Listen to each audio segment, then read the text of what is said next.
What I would have told, what I would say to anybody is, even if they don't know what they're doing, I know there's a lot of, tension. Am I picking the right thing? Am I, setting myself up for failure? Or I don't know what to do with my life.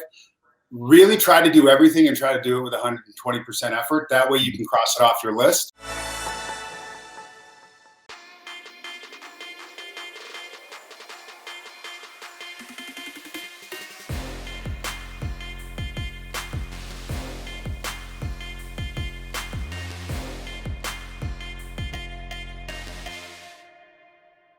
What's going on, Next Gen fam? We are back. Welcome to Mentor Momentum with Next Gen HQ. I am beyond excited to welcome this week's guest. He is an absolute sales beast across so many industries. His incredible career has spanned e-learning, hospitality, solar energy, CRMs, and health tech, just to name a few. And he is now the Chief Revenue Officer at Feneum, which develops food and workplace safety technology. We have so much to dive into. I got to bring Mike Potter, my man, the legend, onto the stage. Mike, thank you for joining us on Mentor Momentum. Thank you for having me.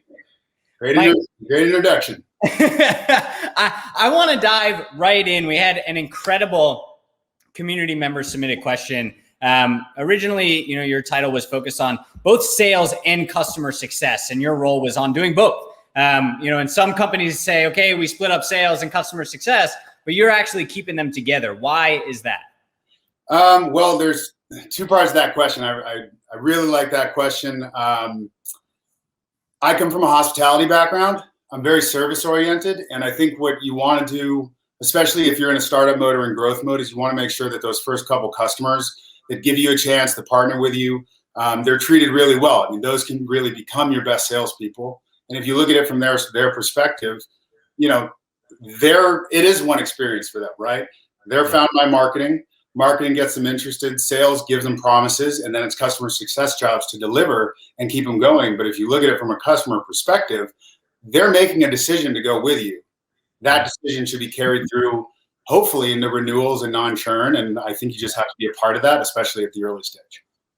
Absolutely. And I think you're spot on that those early stage customers, if all of a sudden you pass them off to somebody new who's not, the guy that they've trusted all throughout this process, I'm sure there leads to greater attrition, more turnover, more churn, et cetera, et cetera.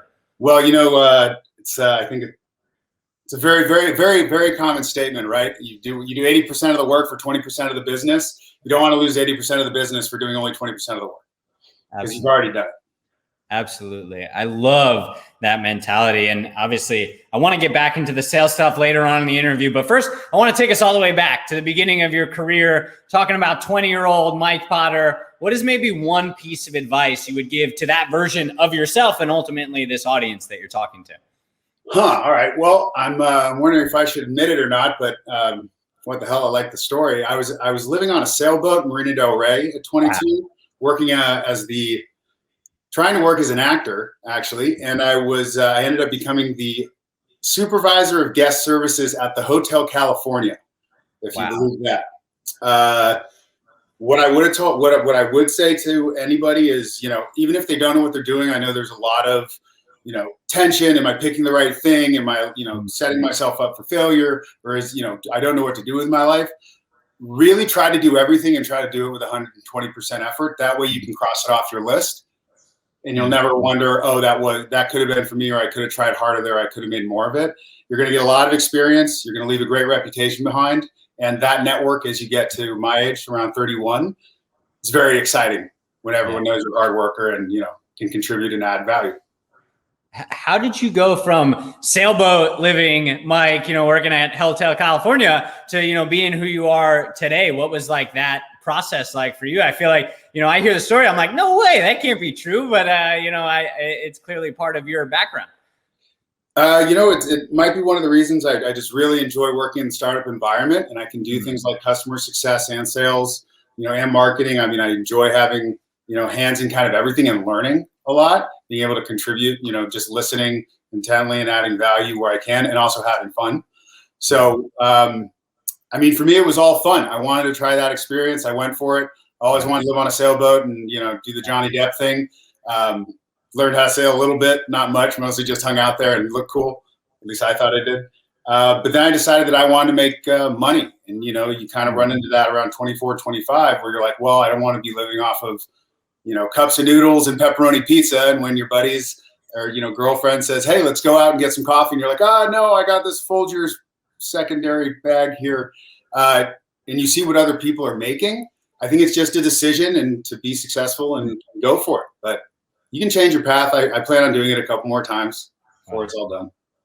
I love that, man. How like speaking to our audience, how would you say, you know, when you go down one path and you're like, okay, I have to keep pursuing this. There are obviously different philosophies amongst like the, you know, workplace now. It's like, okay, you either move around a lot, test a lot of things out when you're young, or, you know, those people that are like, hey, you need to stay at a place. You want your resume to show that you've been somewhere a long time. What is your take on that philosophy? You know, I think it's going to, it sounds like you might have some experience with that yourself, Andrew. Is that true? A little bit, man. I mean, we can dive in, but yeah, definitely. Yeah. I've heard both of those a lot in my life. Yeah, well, you know, I think new opportunities and getting out of your comfort zone are the best thing for you. Always. You know, I'd say one of the things that you just try to avoid is getting stuck, but not necessarily stuck, let's say in a role or career, but just feeling personally like you're not growing. And that could be you're the most successful person there, but you haven't changed anything in 2 years. I think you want to kind of access your creativity and access your hobbies. What are you drawn to? And just try to find, even if it's for fun or on the side, you know, how could you see your life in another 10 years? Just experiment. But again, you're trying things out to cross them off the list. And maybe in that, you'll find something you never thought was your passion. And, you know, you wouldn't have found that out otherwise. Absolutely. Mike, I want to talk a little bit about your sales knowledge, and obviously speaking to this audience. You and I have gotten the esteemed pleasure of getting to, you know, build out some of the sales ecosystem here at NextGen.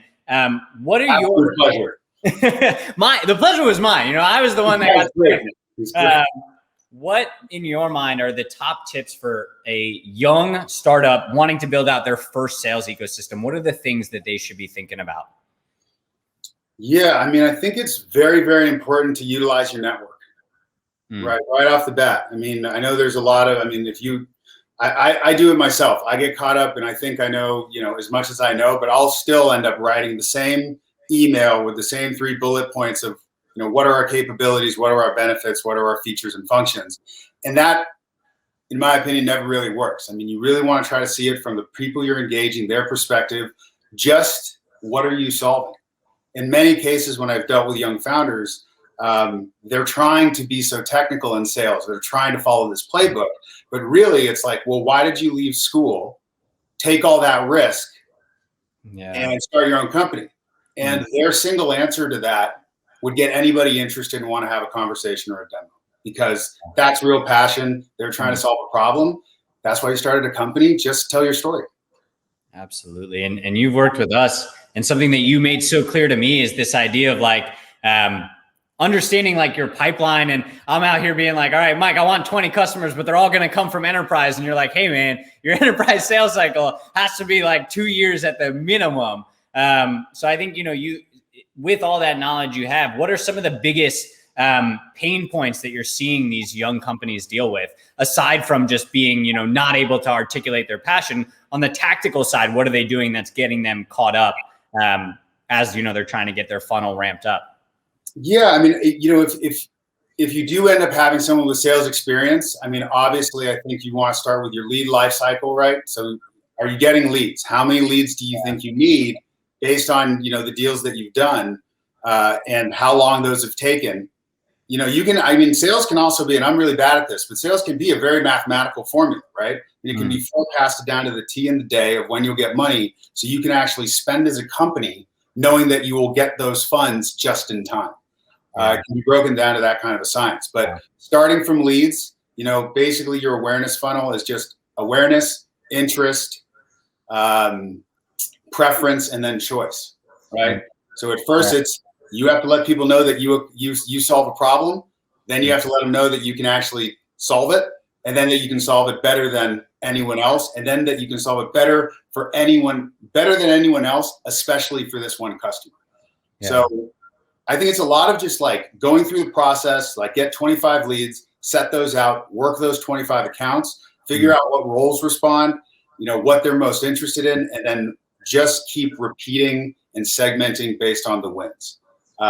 Especially for a startup, that way you're just going to build reference customers, that you'll build a network, and you'll take advantage of at least some market segment, and then use those relationships to ask, how would another industry value this product or value what we do? And then you can brainstorm with your strategic partners.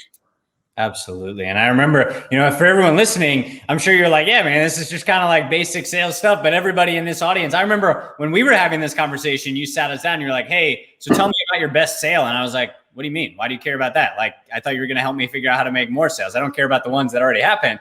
And I think you're spot on in that. Like, when you can figure out what is going well, you can keep repeating that and investing your time and resources into the part that's valuable versus just keeping with that wide approach and taking hours on hours scraping for random leads that aren't going to actually bear fruit. Yeah. And it's really about also looking at a lead as a conversation, right? I mean, really, you're trying to find the people that are motivated already and hopefully already searching for what you provide. Yeah. Right. That becomes marketing's job once you can afford that and do those kind of marketing campaigns. But when you're just starting out, you're going to have to do some cold calling. You're going to have to start saying, okay, I made 500 dials or 500 emails this week. There were 2 responses, but maybe those 2 responses were VP of quality assurance from manufacturing companies in the agricultural space. Yeah. Okay, well, maybe you should just go on Sales Navigator and go VPs of quality assurance in the agro space. Yeah, do a list of 100 of those and see if it improves. Absolutely. Mike, what, everybody always talks about sales not just being a role, but, no matter what you're doing, you're always selling. What would you say, kind of being in a sales seat and knowing all this knowledge, how has it impacted your life just generally, beyond just, the dollar signs in like a sales role? Yeah, well, it's done this. Let me ask you a question. How would you answer that?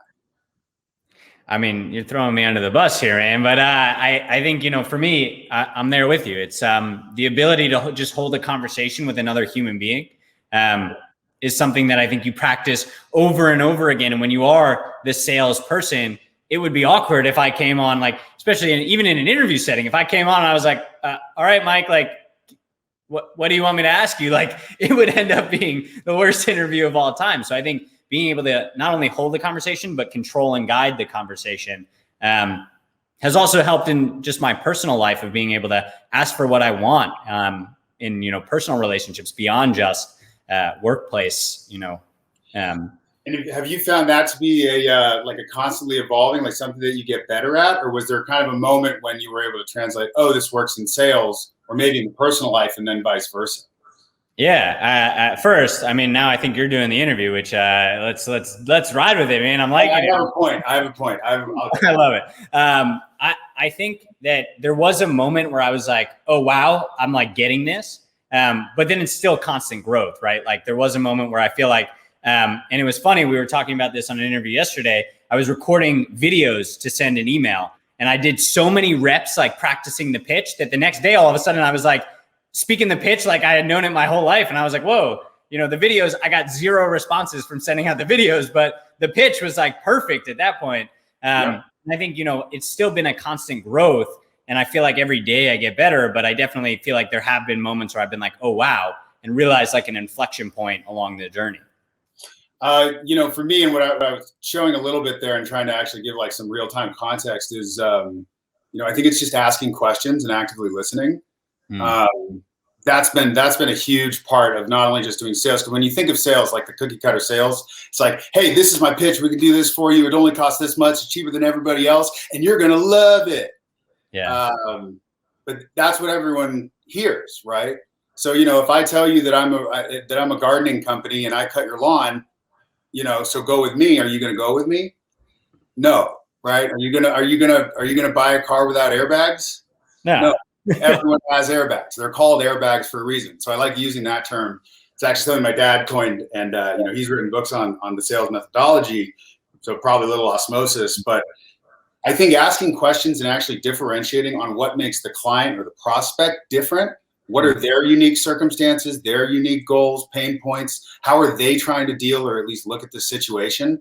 If you can do that, the inverse of, the whole sales thing is this person, then makes a decision, even if you're at a higher price point. They go, yeah, but I value this relationship. He knows what I want, or she knows what I want. She knows how I want to do things, accomplish this, gone step by step. I mean, basically what you want to do in sales is already have the entire project thought out and done with the client before the pitch. Yeah. Right? Because then you've done the work, and they're like, they see all these other pitches with airbags, and they're like, yeah, but this guy already built me, a rocket that lands, Elon Musk. What are we talking about? Like the car already flies. Let's go with him. Absolutely. I think it goes back to the point that you were making with regards to like your, figuring out your funnel, that last step of not only, okay, I'm going to go with make the customer want to go with you, but make it so that they want to go with you above everybody else for, this reason and this reason and this reason. But if you don't know them, then there's nothing that you can say, then you're just pitching. You're not actually engaging and trying to figure out what could be beneficial to them. And here, I'll give everyone out there a little tip. And, I think this is a really easy place to start because, I know that asking questions can be very hard. And especially if you are in a pitch and your heart's beating and you're trying to get through it and you have someone like me managing you and standing over you like Batman, listening to every word you say, that's tough. Using just by asking why, for an example, this is a good closing, thing that I like to use. If our prices were equal, who would you pick? Right? Who would you go with? Once we're kind of in a negotiation state. Let's say our prices are equal or our capabilities are equal. Who would you pick? And they go, well, I'd pick you. At that point, you don't say, you might be, tempted to say, okay, we'll sign here. What you should say is why. Why would you pick me if all other things are equal? And what a client or prospect will actually do is they'll walk you through their value hierarchy, right? They'll say, well, you asked really good questions. You kind of, spotted out the situations we're dealing with specifically in our industry, unlike anyone else did. I just really feel like you know how I want to address this. And that's why I'm going with you. That's great because that's stuff you can use again. And that also shows that you built a lot of value and created a relationship that's powerful and hopefully will be a long-lasting client you can nurture. And we'll give you referrals. Yeah, I mean, I was looking around as you said, I'm giving a tip. I was like, I need my pen and paper. So I'm going to have to go back and watch that one too. But I think just ask why. That's it. It makes so much sense, man. Talk to us a bit about Feneum and what you guys are building there. Yeah, Feneum's probably the coolest thing I've ever worked on. And I've worked on some pretty, innovative, amazing things. But what Feneum's doing is we're essentially leveraging simple technologies, right? IoT sensors, mobile applications, digital checklists to eliminate pen and paper from the safety, compliance, workplace grind, right?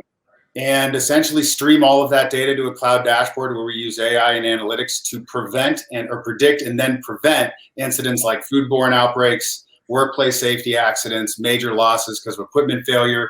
We're basically doing 24/7, 365 monitoring of all compliance data and all fridge and freezer units.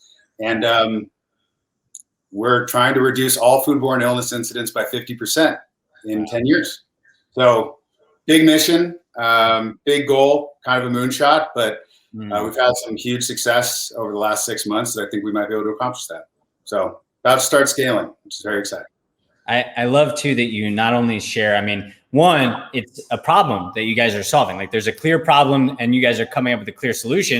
And I think on the other side, you have this strong mission of, that's bigger than just, okay, here's our problem and our solution, but hey, we're actually trying to fix a, major thing in the world systemically. When founders are coming out now and you're dealing with young founders, what do you want to see from them on this side of, mission in addition to the actual technology and product that they're creating? I want to see their mission. And usually, again, I'll go back to it. Why are they, and I've met a lot of the next gen community. You guys are the most friggin' inspiring, young go-getter, caution to the wind while actually taking on some major, world global problems. I don't need a mission. You guys have a mission. You left, you dropped everything to go do this and pursue it. You're learning on the fly. You're executing. You're taking challenges as they come and you're overcoming them. And if you're doing that and you can stick with it and keep that tenacity, you don't need a global mission to save all the lives in the world. Maybe that is your mission, but you're already pursuing it. So the personal mission is good enough for me. And the fact that you guys are even out there, putting yourselves on the line and trying to create something is really inspiring and amazing. Thanks for sharing that, Mike.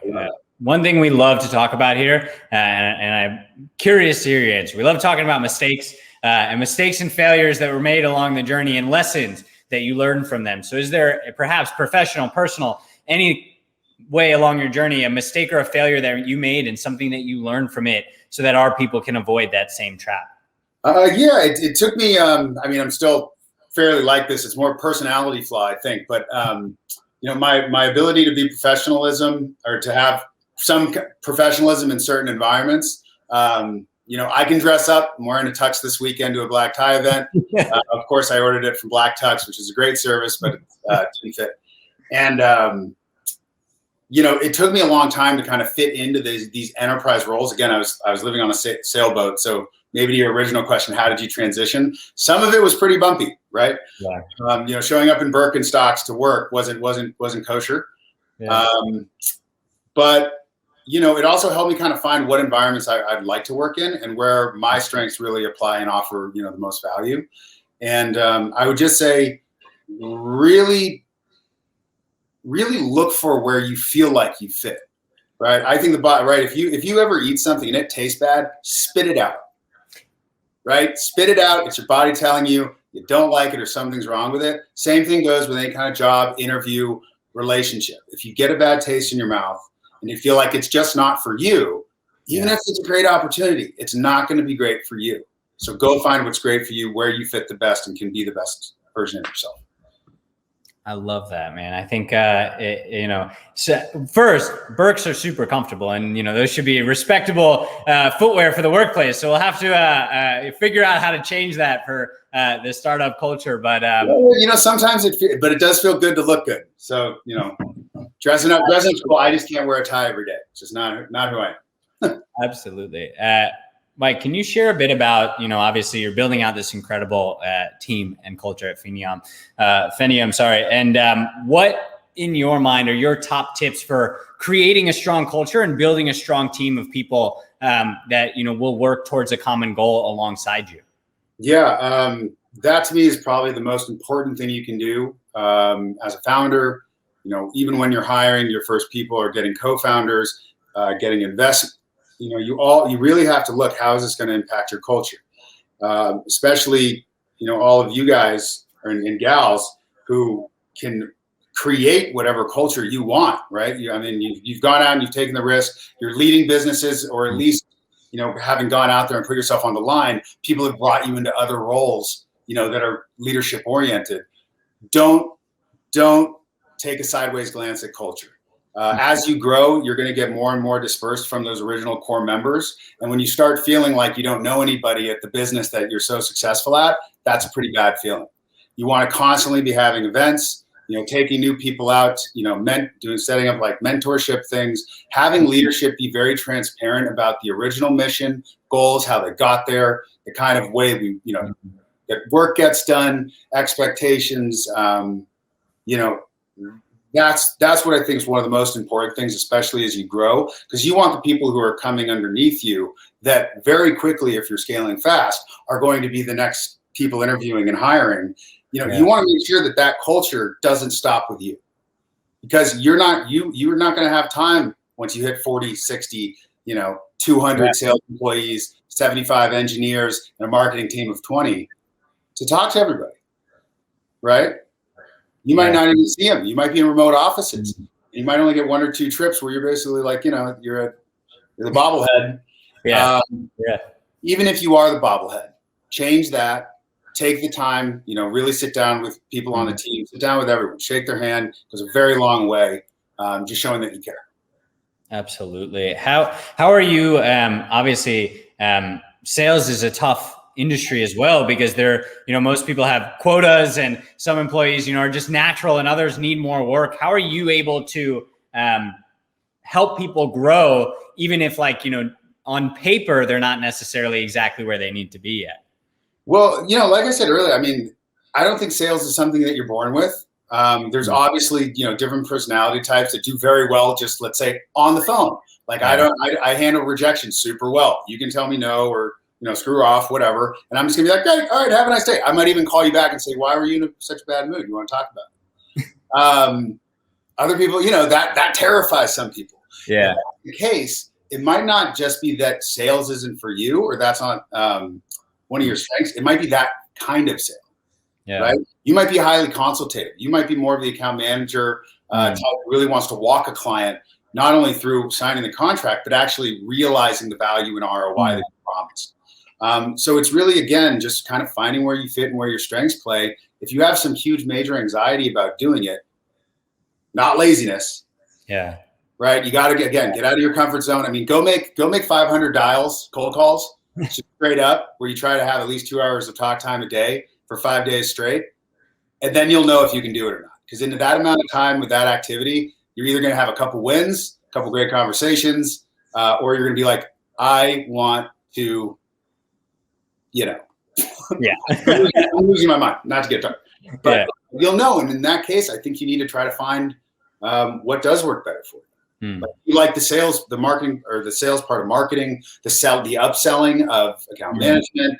There's a lot of opportunities out there, and a lot of them don't have quotas. What in sales is very much, it always is, what have you done for me lately? You're only as good as your last sale. I don't necessarily believe in that theory, but the top safety. I've been saying safety a lot. The top sales leaders are very strategic. They're mathematical. They know what they're going to hit and how and what numbers, leads they need, calls they need to make, et cetera, to get it done. So absolutely. There's many different approaches. Absolutely. Thank you for sharing. I mean, so insightful for our audience too, as they're thinking about inclusive. I'm just inclusive. Anyone can be good at it, I love it. Mike, we've somehow managed to make it very close to the end of our time here. Before we go, any last words of wisdom, pieces of advice, anything you want to share for this next gen audience? No, I would love for any of you guys to reach out and inspire me, because I feel like I get inspired every time I talk to someone from the Next Gen Network. It's really amazing what you guys do. Keep it up. Don't get down on yourselves. And, reach out to the community like myself if you feel like we can add value and help in any way, because I love supporting, everyone in this community so much, and are very excited to be a part of at least some of the things that come out of it in the next couple of years. As you guys learn and get wisdom and empathy and all that, and become majorly successful. And I can speak firsthand to the fact that everybody should 100% reach out to Mike. I mean, we're not going to flood his calendar, but as much as we can. You know what? Go for it. I'm more than willing to talk and chat. You're just going to have to bear with me as I'm scaling this team for the next couple of months, but I will try to make time. I love it. I think I can help. I love it. Mike, thank you so much for everything. Thank you for joining us on Mentor Momentum with Next Gen HQ. Thank you. That was Mentor Momentum, sharing life and business lessons from incredible leaders. Looking for more momentum? Subscribe to our weekly Momentum newsletter at nextgenhq.com and check out our other podcast, Momentum Audio, on any of your favorite podcast channels. Now that's momentum.